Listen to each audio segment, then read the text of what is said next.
We continue with a question of redemption, page 96. We just read about, we'll review the last paragraph, right? It says, the Talmud relates that Rabbi Yochanan ben Zakkai mastered the entire Torah, Scriptures, Mishnah, Halacha, Agada, Kabbalah, and there's no doubt that he was one of Jewry's all-time great spiritual leaders. Nonetheless, the same Rabbi Yochanan cried bitterly before his death. Why? Because he did not know whether he was destined for heaven or for Gehenna, hell. He obviously felt that his vast Torah knowledge did not guarantee him a holy perch in heaven. Rabbi Yochanan's tears did not stem from false humility, God forbid. Based on the two criteria above, we can understand why he was unsure of his position in the hereafter. Rabbi Yochanan was the person who made a deal for Yavna. Mm-hmm. Yavna is where the sages went after the destruction of Yerushalayim, and he accepted in his negotiation with Rome right from the beginning that Jerusalem would be destroyed, and said, since you're going to destroy Jerusalem, so the point you're raising, which is a good point, but I don't think is accurate. It's in the end, you see the real reason why it was Rabbi Yochanan living his life in order to have a life in the world to come in heaven. And was that why he was doing mitzvahs? And I would not agree with you. I would say that he was living his life to the best of his ability, consistent with as he understood it the will of God, which is mitzvah. He wasn't doing it because of a reward in the world to come at the end. But I think that when people are at the end of their life, there's a couple of possibilities. One possibility is there is no world to come. There is nothing after this. When I die, I die. It's finished. Right? Then there's an idea, well, there is something in the future. Right? And did I live a life in which I'll be rewarded for my life in the future, or will I be punished for my life in the next world? I think those are the three possibilities. Most of us don't give it a great deal of thought during our normal healthy years, and we're living the life that we feel we should be living according to Torah for the sake of living it according to Torah. If we're living it because we think we can bribe God by doing something that will give us a better seat in heaven, then it's probably not the right approach. But I think when people come to the end of their lives, they do, a lot of heshbon nefesh, as you said. They do a lot of thinking about this and thinking, is there anything I can do to remedy mistakes I made? Those are all very normal or things maybe to they do, see a right? result of their action, and then they think, if I would done differently, what would be different result, especially in his case, because he made a very big decision, and he made the decision that he felt, and many people credit him with it, would preserve Judaism through the 2,000 years that were yet to come. Actually, he changed the entire Judaism. Yes, he did.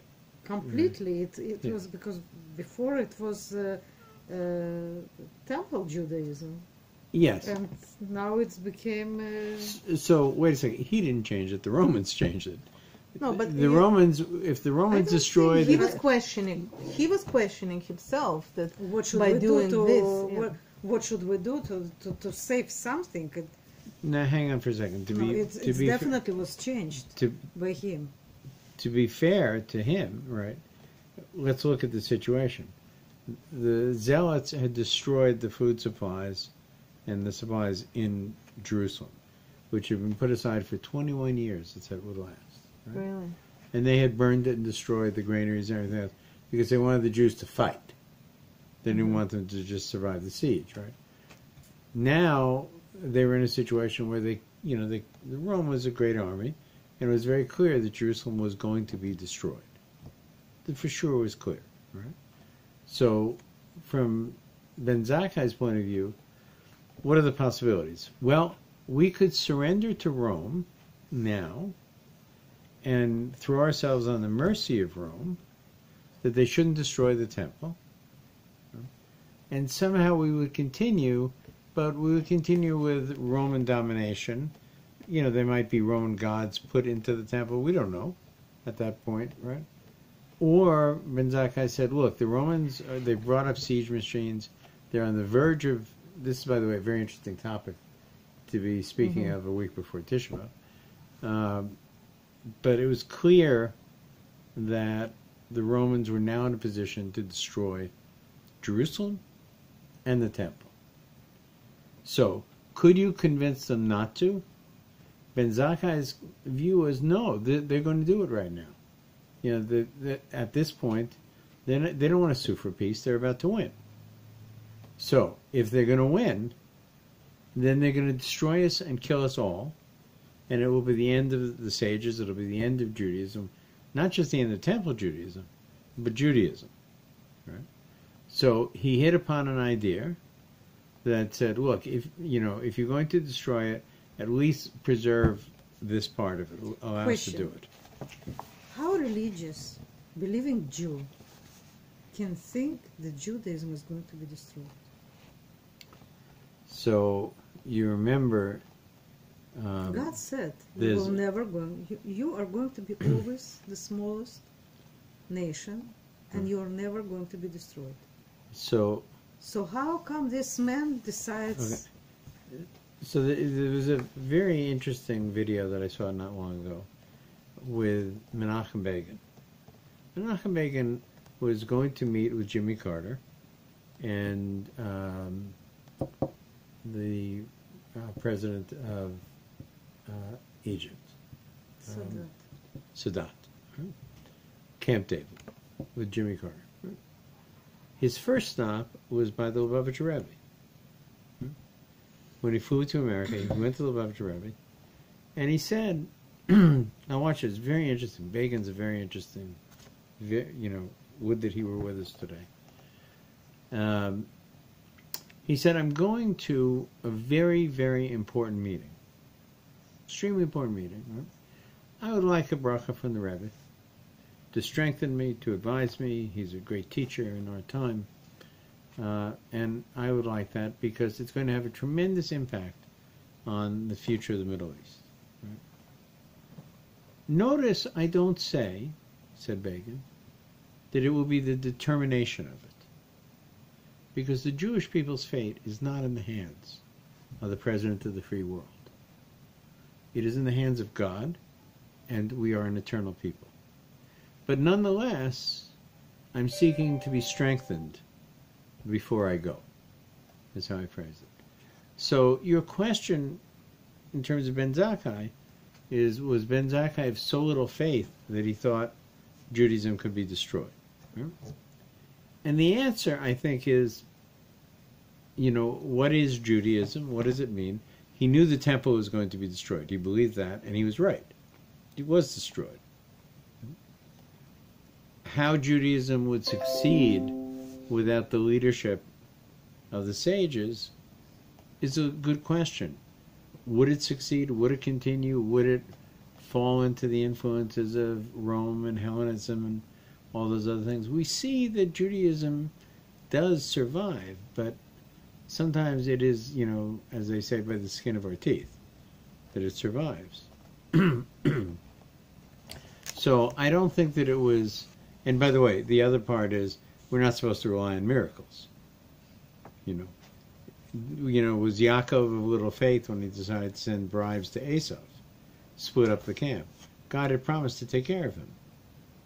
Right? You know what? It would be survived exactly the way it survived in the Soviet Union. We're still Jews. It's very poor comfort. But you know what?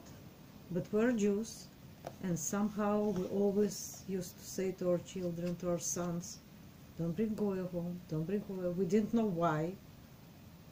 We didn't understand. But that's two generations. And many did. That's two generations. Do you know how many Jews there would be in this world if there wasn't for assimilation? Right? We suffer from two things. One of them is assimilation.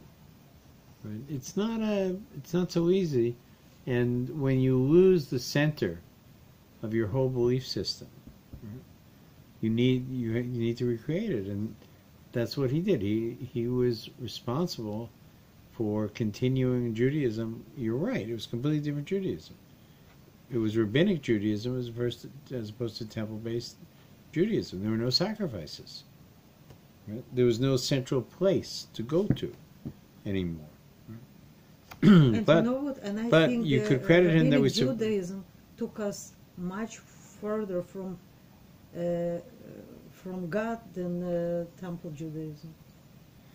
I won't disagree with you about that. In terms of, we witnessed miracles on a daily basis in the temple that we don't witness here. We know that we say that, Hester Punim, that God has hidden His face from us for 2,000 years. And we're surviving with a very... it's a miracle that we survived with all this. That's exactly... See, No, what I mean... It is a miracle. No, it's not what I mean. How little it resembles biblical Judaism. And we still... And plus, we have this direction, and we have this direction. And we have so many directions that people don't know, and that they fight with each other. Even even worse that it was 2,000 years ago when the temple was destroyed. It was pretty much the same. No, they're absolutely. Second, remember, remember our classes on Josephus, the same in Israel. Right? They just fight with each other and beat each other. They actually stab. Yeah. Now they are neighbors. I don't know.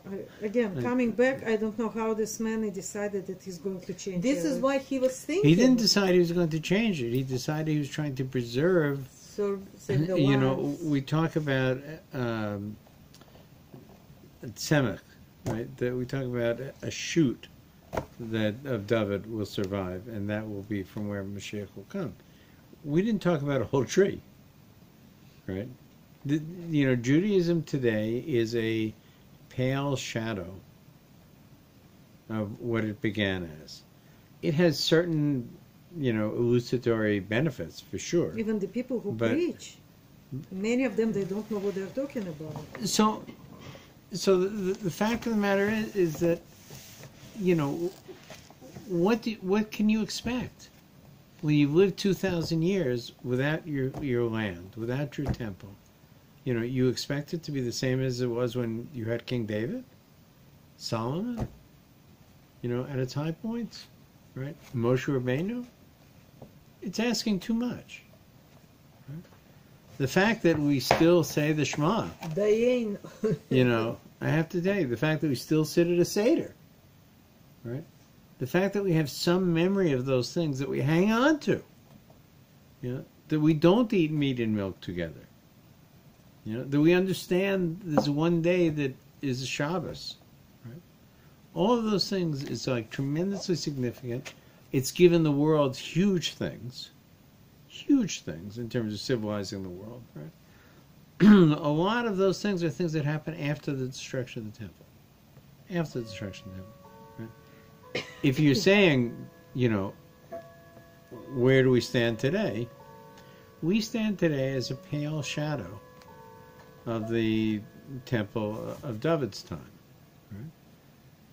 And God willing, now we can bring all the wisdom that we have garnered over the 2,000 years, and the fact that we're back in Eretz Yisrael, bring them together for, the Bias Shlishi, and it should happen in our time before Tisha B'Av.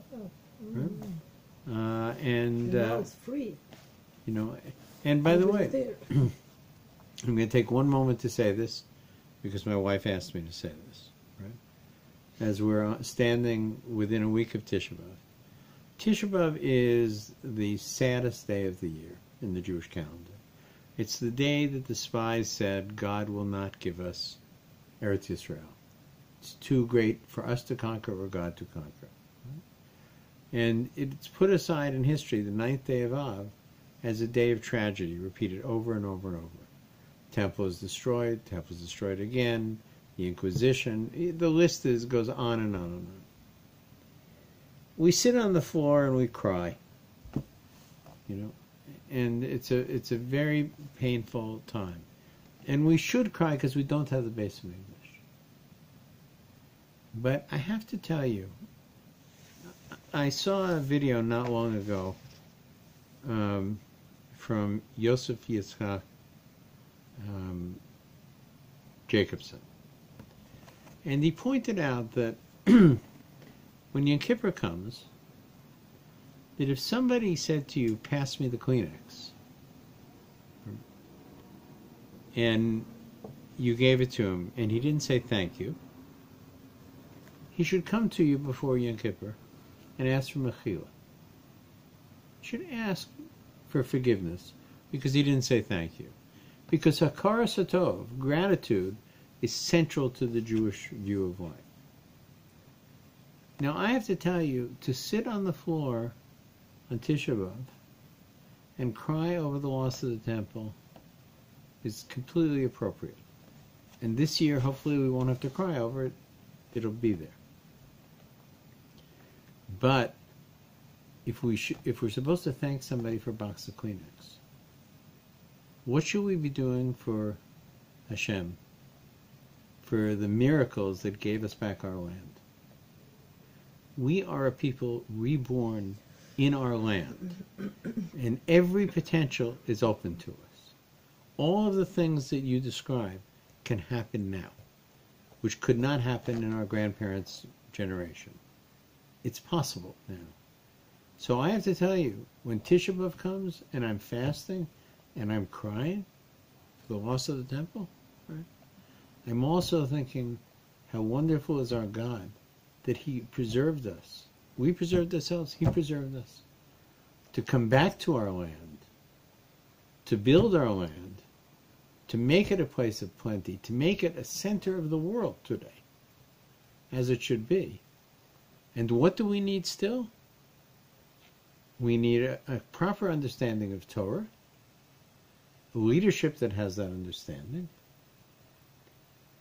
and we have to have a Torah that is of the land itself, the original Torah, that is of that, and the base of Mikdash back, with all of the miracles and all of the process, right? And it should come, if not this year, it will be great this year, but we have to build it, right? And it should come very soon in our lives and our children's lives. And we should say, Amen. Right. So, can we continue? Yeah. Okay. What? What? The computer said it. And the computer said Amen too. That's right. Okay. All right. Pentakaka should pray. Right? The Yerushalmi Talmud in Tanis, in the portion on fasting, relates a story that sheds much light on our discussion. One year during Reb Abahu's lifetime, a terrible drought struck the land, and all prayers of the generation's Torah scholars were of no avail. One night, Reb Abahu received a heavenly message in the form of a dream saying, Pentakaka should pray. That is, if the infamous sinner named Pentakaka beseeches God for rain, his prayers will be answered. Everyone called him by this name because he committed 5 sins every day. Pentakaka means 5 evils in Greek. The word Pentateuch comes from the same one, 5 books, right? Pentagram is a 5-sided. But Kakach turned out. 5 evils in Greek. Immediately after Pentakaka prayed, rain began to fall. Bewildered, Rebbe Abahu asked him what he did for a living. Pentakaka explained that he operated a brothel where he transgressed 5 sins every day. He hired out the prostitutes, set up the theater where they entertained the men, carried the women's clothing into the bathhouse, clapped and danced before them, and played musical instruments for their pleasure. According to all standards of human judgment, this man was completely wicked. Well, he was talented too. He's completely wicked. Rabbi Abahu continued investigating until he discovered that Pentakaka once sold his bed to save a poor woman from becoming a prostitute. In the merit of this moral deed, God accepted his prayers more readily than Rebbe Bahu's. When the rabbis realized that the sinner saved them, they understood that they needed to explore further and find the good in all his deeds. So they searched and found a good reason to invoke merit upon him. Through his sinful acts, he prevented many Jewish women from getting involved in prostitution. So it wasn't just one case. Right? Now we can truly understand the depths of God's Chesed LaAvraham statement. The way we judge people, both righteous and the wicked, is too shallow. One who is willing to employ a great deal of Ahavas Yisrael, love of Israel, and seek out the virtues of our estranged brethren will find that they have many good sides. So this is so much, I can't believe how timely it is what we're reading here, right? Is that we're required to always judge our fellow positively wherever we can, right? And to see what is good. This part should be dedicated to Rabbi Yitzchak of Berdichev, or Rav Kook in our time, absolutely. Therefore, it is indeed possible that everyone living in Eretz Yisrael is essentially a tzaddik. Even if someone seems wicked, we must realize that we do not know how to judge properly. After all, we only see the externals, and our limited intellects judge according to that. Only God's judgment is accurate and true. You know, there's this famous story, which maybe I've told before, of Rav Kook, that on Rosh Hashanah, that one of his Gabayim, or one of his students, came to him, and he was very disturbed. He said, you know, they're building this construction going on Rosh Hashanah. It's terrible. You know, we have to do something about this. And Rav Kook said, yes, send somebody with a shofar to the construction site so that they should hear Tekiah. This is the mitzvah of Rosh Hashanah, is to hear the shofar. Right? So his reaction was, you know, he thought the whole thing through very quickly. He wasn't just being a nice person. What are they doing? They're building the land. Okay, it's maybe not the best way to celebrate Rosh Hashanah, but let's at least make sure that the principal mitzvah of Rosh Hashanah is part of their life, rather than condemning them at this point, as if that's going to help bring them closer to Torah. And he goes further here.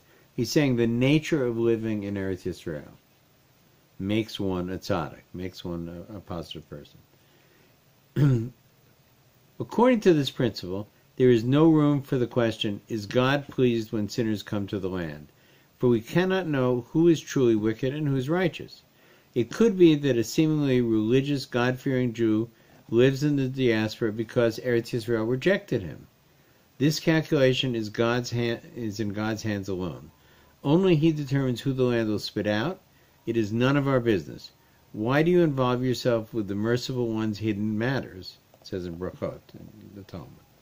Had this issue been settled in the Talmud and codified in the Shulchan Aruch, an extensive halakhic discussion as to who is considered wicked would be appropriate. However, we are talking here about divine calculations, which do not involve us and which we do not understand. Halakha considerations. The calculation with which we must concern ourselves is completely different. In general, we do everything in our power to help our fellow Jews perform a mitzvah. We would certainly try to persuade a secular neighbor to circumcise his son, keep Shabbos, in the hope that this merit will eventually bring a purifying spirit upon him or his offspring. Similarly, we must try to convince all Jews to fulfill the mitzvah of Yeshuv Eretz Yisrael in the hope that the pure light of this mitzvah, which is equal to all the rest, will stir him to come closer to God. Besides, this living in Eretz Yisrael increases one's chances of marrying a Jew and returning to the ways of Hashem. I just want to interrupt and tell a small story that Rabbi Pinchas Winston told some years ago. He was comparing Yaakov and Yisrael, both the same person, different names, different qualities, right? And he viewed Yaakov as the individual who spent most of his time in Golas, surviving there, succeeding as well, rather. and Yisrael, the one who was connected to the land of Israel. At the end of it, many of us sitting in the room felt very uncomfortable because we're living, in our case, in Thornhill, Ontario. It's very comfortable. And Eretz Yisrael was not where we were living. And he had come from Eretz Yisrael. Right? He was, by the way, I think born in Toronto, actually, originally. But he had made Aliyah, and he was living in Eretz Yisrael, and nothing was particularly easy about it, but he felt it was right, and we're sitting there listening to him. At the end, he said something very interesting. He said, it's not a requirement that you be living in Eretz Yisrael. It's a requirement that you should know that's where you should live. There are many reasons why people don't or can't live in Eretz Yisrael. But when somebody says, being in Thornhill is the best place to be, Eretz Yisrael is, it's the people are too unpleasant, the government is too bureaucratic, all the reasons. Right? He said, that's not a good thing. When someone says, I'm living here because my parnasa, I'm living here because of any of a dozen reasons, but someday, or hopefully I would, or my children will be connected and live in Eretz Yisrael, that's a more than acceptable point of view. So I don't think that what we're reading here is that you have to, any more than you're going to force somebody to do any other mitzvah, that you can really push somebody to move to Eretz Yisrael. Right. Can I just add something about Rabbi Winston? He was saying that Yaakov was able to feel, and through our history we always have the situation when Jews leave, hopefully leave, with clothes on their back. Yaakov was able to save the family, to save his money, to save his life, and become Israel. Right. And he was saying that Yaakov generally, it means Jew in diaspora, are able to make money for themselves and for the Goyim, who they work for. Right. And this is what their talent. And Israel is different. That's right. Yeah. Israel. I think there's one other thing when you talk about Yaakov. Do you pack the book? What? Yes. So, I think one of the things in this example that we have to always have in mind. Did he have to lie? What? Did he have to lie to his brother? Did he have to lie to his brother? Why did he run away? Why did he run away? Yeah. No, he ran away from the... you mean on the way when he met Asaph? No. After Lavan. He was leaving Lavan. You're talking about his whole history. Right. Why did he lie? Okay. He shouldn't lie. So this is a... The father and... Esau didn't want it. Right. He would give him, just take it. Right. It was a matter of time. So, I'm not going to get into the whole Yaakov story here, not because I don't want to, but because it'll take us way off. I want to just finish the chapter before we're done. I have a lot of issues about the difference between Yaakov and Yisrael, and the changes he went through until finally he got the name, probably earned the name Yisrael. Right? Mm-hmm. Because at that point he began not to lie, and also he paid a price for, much of the stuff. But we should remember that Yaakov is never described as living somewhere, right? He's always described as sojourning, that it's not his home. Even his last 17 years in Egypt, right? He sojourned in Egypt, right? That his final home was in Hebron, in the Machpelah, right? So I think with Yaakov, he lived a large part of his life, not at home. No, and how he describes and he made the best of it. But your points are absolutely right, but I don't think they're specifically connected to what we're doing right now. Yeah, but everything it goes because he did what he did. He did what he did. Rivka did what they did. What I'm saying is, this is a conversation that is an hour by itself, right? And I can't justify it, by the way, if that's what you want to know, right? Much of Chazal do justify it. I have more trouble with it. but it's a separate conversation. And plus, we know that nobody was Jewish as we understand today. It was Jewish by choice. That's right. That's right. They choose Yeah. the Yeah, Yaakov and certain way Esav. of life. And Yaakov and Esav are the children of the same mother and the same father. And as we know Right, through and- history, right. if some people who are living on Earth, in Earth Israel, they live not moral life as it's supposed to be, they just, the Earth Israel spits them out. That's so right. it would be the same with Esav. So what's the problem? The tzaddik is Yaakov, he's supposed to know. Come on, your grandfather is Abraham. Uh, You know, let's have this conversation maybe next week instead of reading from here if you want to. I'm okay with it. Right? It's a very important point to read the story, I think, of Yaakov and Esav without commentary. It opens your eyes, but I don't want to get into this conversation now. Okay, we must denounce evil deeds, not the people who commit them. A person who does evil is not necessarily evil himself.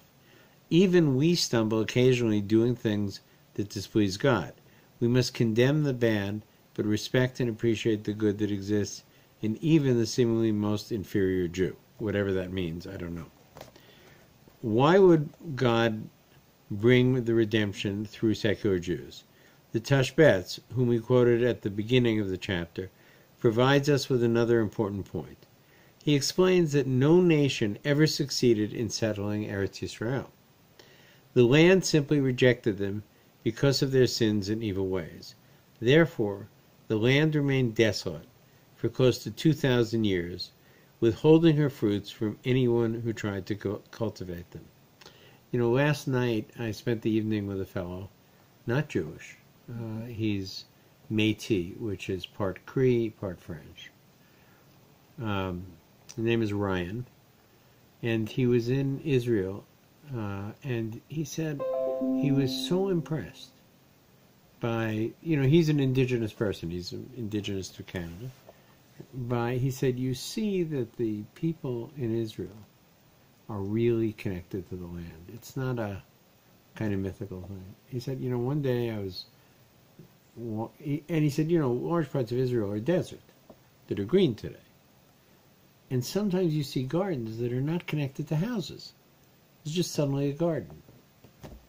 And one day he was walking with some friends, and he saw a woman carrying water to a garden in the middle of basically nowhere, right? And 2 buckets of water. And she had come to water this garden. And he asked her, is this your garden? And she said, no. He said, how far do you bring the water? And she said, it's about, back and forth, it's about a 45-minute walk. Right?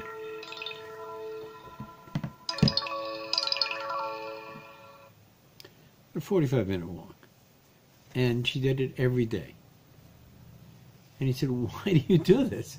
It struck him as crazy, Why do you do this? And she said, because it's my land. It's because it's my land. She has created a fertile environment that is by its nature infertile. Right? She's caused the desert to bloom at this point. It's a partnership with God. Right? And we understand it there. Right? Therefore, the land remained desolate for those 2,000 years, withholding her fruits from anyone who tried to cultivate her soil. Eretz Yisrael vomits out its sinners, as it says, your enemies will be desolate upon it, in Vayikra. That is, even the heathens who try to live there will not succeed because they are sinners. This is why Eretz Yisrael is currently desolate, without any inhabited walled cities like all other lands. So this is from the Tashbetz. According to this, the pioneers should have failed in settling the land. What changed at the turn of the 20th century? Why did the land smile upon these secular Jews and open its treasure houses for them? How did they succeed in settling the land despite their avarice? The answer to these questions constitutes an additional answer to the question we raised in chapter 6. Why would God bring redemption through non-religious Jews? We have no way of knowing who is more important and precious in God's eyes. We simply lack the proper tools needed to judge other people. Only God knows who has enough merit to bring redemption to his people. Obviously, we must be very careful in how we say these things in order to avoid misunderstanding, God forbid. We do not condone any form of sacrilege or any display of contempt towards mitzvah observance. However, everyone has unique potential, and Hashem will judge us all scrupulously based on our capabilities and accomplishments. However, no one has the right to look down on Herzl, for example. Herzl grew up in an assimilated family and wanted to cut all ties with Judaism. Despite his surroundings and upbringings, he dedicated his life to rebuilding the Jewish nation in its ancient homeland. He created an entity that saved the Torah worlds from despair, and hundreds of thousands of Jews currently observe mitzvahs meticulously in his merit. Wow. Do we have the right to judge him for his sins? Can his detractors be sure that they would be any better than he was had they grown up under the same conditions? Can we possibly know whether God considers him righteous or wicked? We should appreciate his good deeds and denounce his bad ones, but we have no right or ability to pass judgment on him.